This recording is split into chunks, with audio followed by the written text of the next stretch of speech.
কিভাবে এসি কারেন্টকে DC current বানানো হয় দেখুন। প্রথমে একটা ট্রান্সফরমারে 220 ভোল্ট এসি ইনপুট দেব। আউটপুট হিসেবে আমরা 12 ভোল্ট এসি পাবো। অর্থাৎ এখানে ইনপুটও এসি কারেন্ট পাওয়া যাবে এবং আউটপুটও এসি কারেন্ট পাওয়া যাবে। এবার আমরা 4টা ডায়োড এমনভাবে সংযোগ দেব যেন ডায়োডের 2টা সাদা প্রান্ত পরস্পর সংযুক্ত থাকে আর 2টা কালো প্রান্ত পরস্পর সংযুক্ত থাকে। অর্থাৎ সাদা মাথা 2টা একসাথে আমরা সংযোগ দেব আর কালো মাথা 2টা একসাথে আমরা টুইস্ট করে দেব বা সংযোগ বা যেভাবে পারি আমরা কানেকশন দিয়ে দেব। এবার যেহেতু ট্রান্সফরমারের আউটপুট হিসেবে আমরা এসি কারেন্ট পাবো, তাই যে কোনো একটি তার ডায়োডের যেখানে একটা সাদা একটা প্রান্ত একসাথে আছে এইখানে কানেকশন দিতে হবে।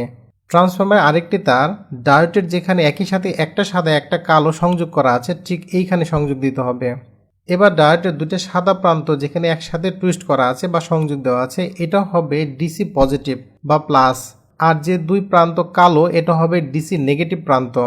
ক্যাপাসিটরের মধ্যেও প্লাস মাইনাস আছে। ক্যাপাসিটরের কালো অংশ যেটা সেটা, অথবা আমরা যদি লম্বা ঠ্যাং বা লম্বা পা চিন্তা করি, সেটা হবে পজিটিভ প্রান্ত। আর ক্যাপাসিটরের সাদা প্রান্ত চিকন করে দেওয়া আছে যেটা, এটা হচ্ছে নেগেটিভ প্রান্ত। এবার আমরা এই 2 প্রান্ত থেকে আউটপুট হিসেবে যেটা পাবো এটা হচ্ছে পিওর ডিসি কারেন্ট পাবো। এইভাবেই এসি কারেন্টকে ডিসি কারেন্টে রূপান্তর করা হয়।